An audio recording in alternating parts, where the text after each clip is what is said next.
www.attableek.com, the reviver of Iman.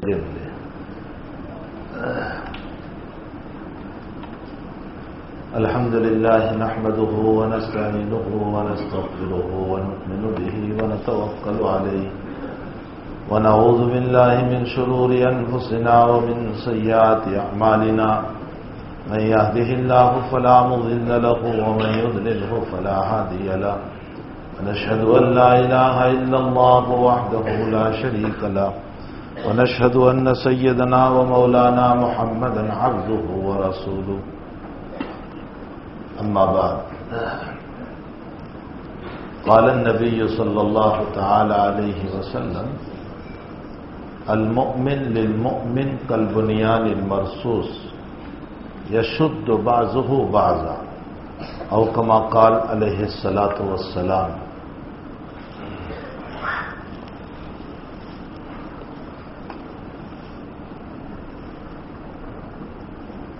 بزرگوں، بھائیوں، دوستوں، عزیزوں،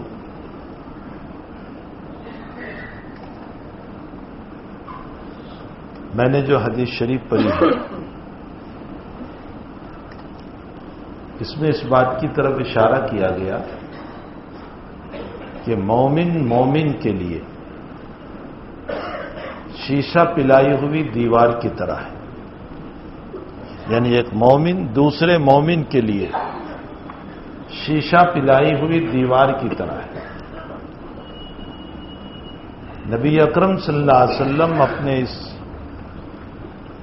عظیم ترین ملفوظ میں، اپنی اس حدیث پاک میں حضرت یہ بتانا چاہتے ہیں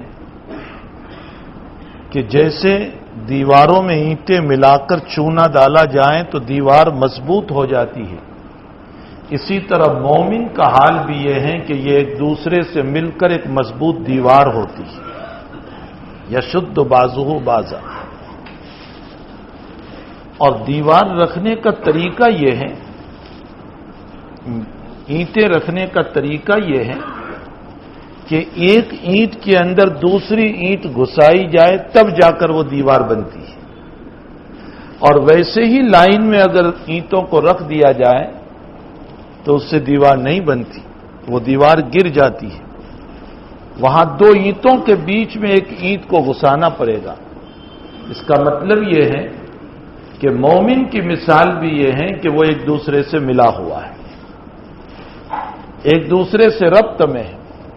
دوسری جگہ نبی کریم صلی اللہ علیہ وسلم نے ارشاد فرمایا، دنیا کے جس کونے میں مومن کو تکلیف پہنچتی ہے، ایذا پہنچتی ہے، تو اس کے بھائی کو یقیناً تکلیف ہونی چاہیے.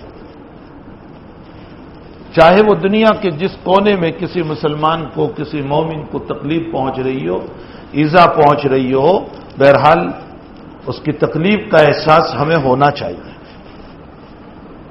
آج دنیا کے اس وقت کے حالات جو ہیں وہ جس موڑ پر، جس رخ پر جا رہے ہیں، جس طرح ہو رہے ہیں، ان حالات میں، ان مصائب میں، ان مصیبتوں میں، ان پریشانیوں میں میرے اور آپ کے دلوں میں بھی مومن کے باب میں صدمہ ہونا چاہیے. ہمیں یہ غم ہونا چاہیے کہ ہمارے بھائی بے قصور مارے جا رہے ہیں، ان کے معصوم بچے شہید کیے جا رہے ہیں، ان کی بیویوں کا سہاگن اجاڑا جا رہا ہے، ان کی بچیاں ابا ابا کہہ کر پکار رہی ہے لیکن جواب دینے والا باپ نہیں ہے. ہمیں اس کا فیلنگ ہونا چاہیے. اور جس مومن کو اس کا فیلنگ نہیں ہے، جس کے دل میں اس کا احساس نہیں ہے، وہ مومن کا دل مردہ ہو چکا ہے، زندہ نہیں ہے. ہمیں چاہیے، ہم کچھ نہیں کر سکتے، دعا تو یقیناً کر سکتے. دعا سے کس نے ہمارے ہاتھوں کو روکا ہے؟ راتوں میں اٹھ کر کے ہم اپنے ان مظلوم بھائیوں کے لیے دعا کرنے والے بنے اور ان کے لیے دو چار قطرے آنسو بہانے والے بنے. ہم تعالیٰ کی طرف سے ہمارے وہ آنسو بیکار نہیں جائیں گے، وہ آنسو رائے گا نہیں جائیں گے. اللہ تعالیٰ ان آنسوؤں کو ضائع نہیں کرے گا.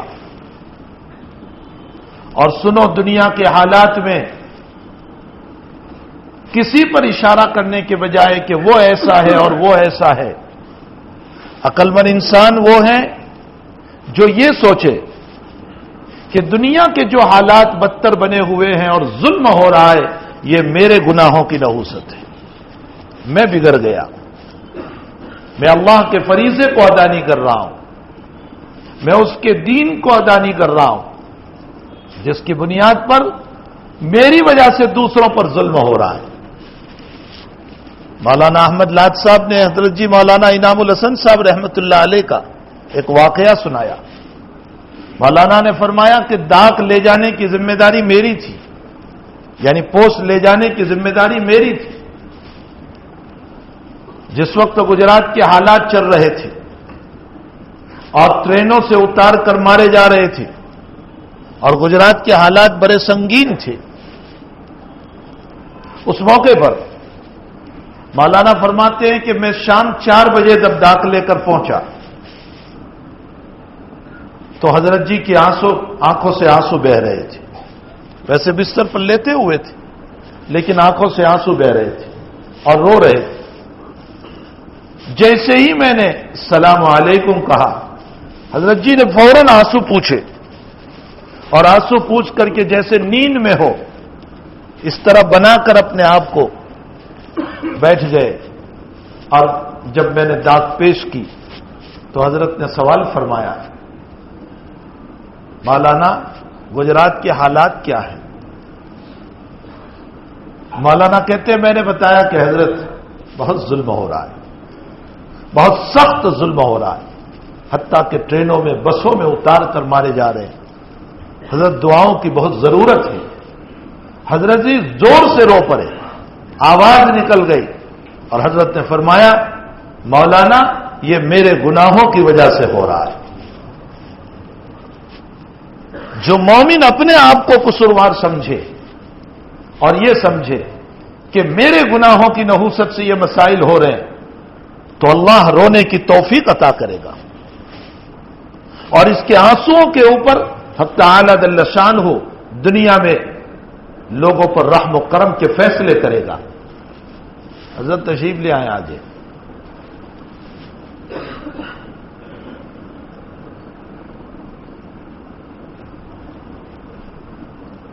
امت کا اس وقت حال یہ ہے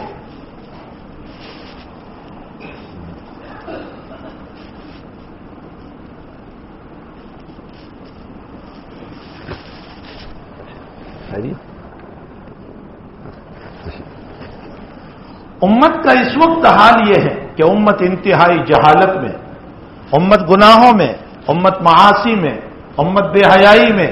ایک روایت میں رسول اللہ صلی اللہ علیہ وسلم کا ارشاد گرامی ہے کہ لوگ تمہیں مارنے کے لیے ایسے دوڑیں گے جیسے پیالے کے اوپر بھوکے لوگ طوطا کرتے. فرمائے یا رسول اللہ ہم اس وقت اقلیت میں ہوں گے یا اکثریت میں؟ نان المقلون و مخسرون. حضرت نے فرمایا تم مخسرون ہوں گے، تم بہت ہوں گے، تمہارے دنگے بج رہے ہوں گے، تمہاری حکومتیں ہوگی. اس وقت ہماری 52 حکومتیں ہیں دنیا میں، انڈونیشیا سے لے کر اوپر تک چلے جاؤ. اور میرے بھائیوں حق تعالی نے ان 52 ملکوں کو جو زمین عطا فرمائی، جو خطہ عطا فرمایا، جو بحری راستے عطا فرمائے، جو سمندر دیا ہے، وہ راستے ہیں کہ اگر وہ ان راستوں پر بلاک کر دیں تو دنیا کی ساری طاقت ان کے سامنے جھکنے کے لیے تیار ہے. اللہ ان کو سپر طاقت بنا سکتا ہے، لیکن افسوس کہ آپس کی خانہ جنگیوں میں تباہ ہو گئے. ورنہ حق تعالی نے مسلمانوں کو وہ زمینیں عطا کی. آپ انڈونیشیا ملیشیا سے لے کر اوپر تک چلے جائیں. فرمایا تم بہت ہوں گے تو پھر اکثریت کے باوجود، میجورٹی کے باوجود لوگ ہمیں ماریں گے. حضرت نے فرمایا ہاں تم میں وہن آ جائے گا. وہن. فرمایا یا رسول اللہ وہن کیا ہے؟ فرمایا دنیا کی محبت اور موت سے غفلت. دنیا کی محبت اور موت سے غفلت. بخاری شریف میں آج ہی روایت گزری، جناب رسول اللہ صلی اللہ علیہ وسلم فرماتے ہیں کہ میری امت معازف کو حلال کرے گی. معازف کا معنی ناچنے کودنے کے آلات، ڈیزے جس کو تم بولتے ہو، جو شادی کے موقع پر ہمارے مسلمانوں کے وہاں ڈیزے بجتے ہیں. اب تو شہنائیاں بج رہی ہے، اور ایک ایک مسلم کے وہاں ایک ایک آدمی کے کھانے کے لیے 1000 روپے کی پلیٹ تیار کی جاتی ہے، جو سوائے 10 بین کے اور کچھ کام میں نہیں آتی. اسراف، فضول خرچی. امام بخاری نے عبداللہ ابن عباس کا قول نقل فرمایا، کلو واشربو والبسو وتصدقو ولا تسرفو. کھاؤ، پیو، پہنو، صدقہ کرو، لیکن اسراف اور فضول خرچی نہ کرو. محدثین یہاں سوال فرماتے ہیں کہ کھانے میں اسراف تو سمجھ میں آتا ہے، پینے میں اسراف سمجھ میں آتا ہے، لباس میں اسراف سمجھ میں آتا ہے، صدقے میں اسراف کیسا؟ صدقہ کرنا ہے، اس میں اسراف کیسا؟ حضرت نے تو صدقے پر بھی فرمایا ولا تسرفو. حافظ ابن حجر اسقلانی رحمۃ اللہ علیہ اس کا جواب دیتے ہوئے فرماتے ہیں کہ صدقے میں اسراف کا مطلب یہ ہے کہ اپنی اولاد کو بھوکا رکھ کر دوسروں کو صدقہ کرنے کی شریعت میں اجازت نہیں ہو سکتی. یہ اسراف ہے، یہ فضول خرچی ہے. پہلے ان کے حق کے واجب کو ادا کرو. دوسروں کے قرضوں کے باقی رکھتے ہوئے، لوگوں کا قرضہ باقی ہے اور تم صدقہ کر رہے ہو، دوسروں کا قرضہ باقی ہے اور تم حج پہ حج کیے جا رہے ہو اور دوسروں کے قرض کو ادا نہیں کر رہے ہو، یہ بھی صدقے کے اندر اسراف ہے. جو حق تم پر واجب ہے اس واجب حق کو تمہیں ادا کرنا چاہیے. فرمایا تمہیں وہن عام ہو جائے گا. وہن کس کو بولتے ہیں؟ فرمایا دنیا سے غفلت، دنیا کا اشتغال، مشغول ہو جانا، اور موت سے غفلت. فرمایا معازف تم میں عام ہو جائے گا اور تم شراب کو حلال سمجھ لو گے. آج ہمارے جوانوں کا حال دیکھیے. اور تم سود کو جائز کر دو گے اور تمہارا حال یہ ہوگا کہ مال کی فراوانی ہوگی اور تم مالدار بنو گے اور تمہارے بنگلے ہوں گے. یہاں تک کہ یاتی ہی مل فقراء، اللہ کے نبی فرماتے ہیں اس کے پاس فقراء آئیں گے تو وہ کہے گا آتنا غدن، ٹالنے کے لیے، بھگانے کے لیے، نہ دینے کا بہانہ. کہے گا کل آنا، میں تم کو کل دے دوں گا. لیکن کل آنے سے پہلے اللہ کا عذاب اس پر اتر چکا ہوگا. علامہ طیبی رحمۃ اللہ علیہ بہت بڑے محدث ہے، مشکات شریف کی شرح لکھی. آپ نے شرح کے اندر فرمایا اس پر اتنا بڑا عذاب، اتنا بڑا عذاب اس پر. فرمایا اس پر عذاب نہیں آ رہا ہے، عذاب اس پر آ رہا ہے کہ اس نے اپنے مال پر غرور کیا، جو طریقہ قارون کو اس نے استعمال کیا اس کو دھسایا ہے، اللہ اس کو بھی دھسائے گا. یہ علامہ طیبی رحمۃ اللہ علیہ نے اس روایت کی وضاحت کرتے ہوئے لکھا. تو میرے بھائیوں، حقیقت حال یہ ہے کہ مومن وہ ہے جو دنیا میں ظلم ہو رہا ہے، حالات آ رہے ہیں، پریشانیاں آ رہی ہیں، مصائب آ رہے ہیں، اس کا مجرم اپنے آپ کو سمجھے اور یہ سمجھے میرے گناہوں کی نحوست سے میرے بھائی کو مار پڑ رہی ہے، میری وجہ سے، میرے گندے اعمال کی وجہ سے میرے بھائیوں کے اوپر ظلم ہو رہا ہے. اگر مومن یہ سمجھ لیتا ہے تو اس کو رونے کی توفیق ہوگی. حضرت آدم و حوا کو جب دنیا سے اتارا گیا تو فرمایا ربنا ظلمنا انفسنا، اے اللہ ہم نے اپنی ذات پر ظلم کیا. یہاں مفسرین سوال کرتے کہ یہ تو دو ہی تھے آدم و حوا، تو انفسنا کیوں لائے جمع؟ تثنیہ لانا چاہیے تھا عربی گرامر کے اعتبار سے. ہم دو ہی تو ہیں، ہم نے اپنی ذات پر ظلم کیا، ہم دو نے، جمع کیوں لائے؟ فرمایا آدم و حوا نے قیامت تک کی اپنے آنے والی نسل کو بھی شریک کر لیا کہ اللہ ہم نے ظلم کیا تو ہماری نسل کو بھی دنیا میں اترنا پڑا، اے اللہ ہمیں بھی معاف فرما، آنے والی نسل کو بھی معاف فرما.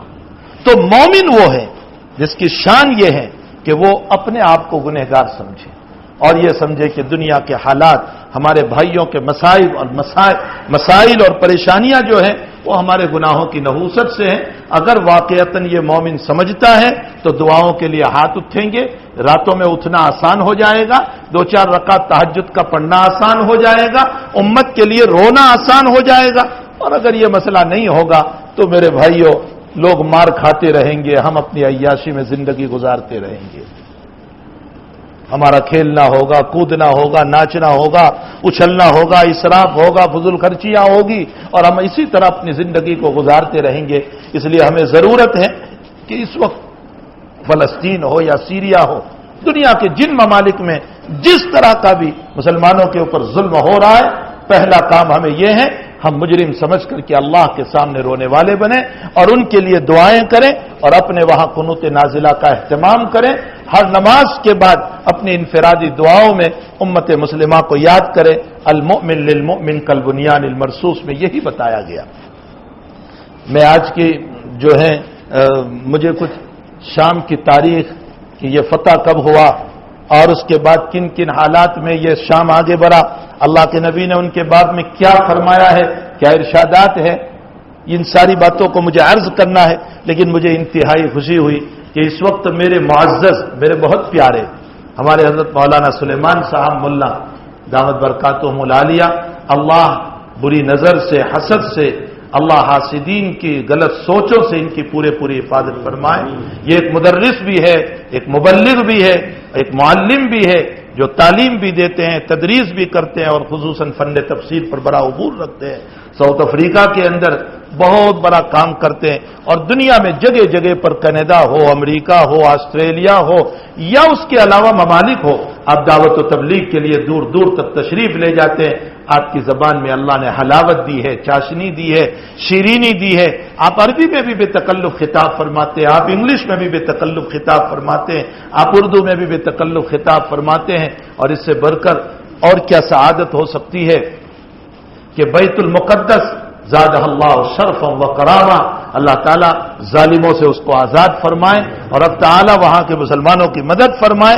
اس بیت المقدس میں رمضان کے مبارک مہینے میں اس شخصیت کا عظیم الشان بیان ہوا وہاں، اور پھر عربوں میں، ائمہ میں، وہاں کے ائمہ بیٹھے ہوئے تھے اور وہاں کا عرب مجمع بیٹھا ہوا تھا، اور حضرت نے وہاں بیت المقدس کی ایک شاندار تاریخ کے ساتھ امت کو للکارا اور وہاں کے مسلمانوں کو دین کی طرف آنے کے لیے خوب دعوت دی۔ بہت ہی خوش نصیبی ہے کہ حضرت تشریف لائے ہوئے ہیں، اس لیے میں نے آج سوچا، میں تو بولنے والا ہی نہیں تھا اگر یہ جلدی آ جاتے تو، لیکن چونکہ تھوڑی سی تاخیر ہو گئی اس لیے میں نے چند باتیں عرض کر دی۔ میں حضرت سے گزارش کروں گا کہ ہم آپ سے مستفیض ہونا چاہتے ہیں، آپ ہماری روح کو سیر کریں، اللہ آپ کے علوم میں، عمل میں برکت عطا فرمائے۔ صلی اللہ علیہ نبی الکریم برحمتک یا www.attableek.com, the reviver of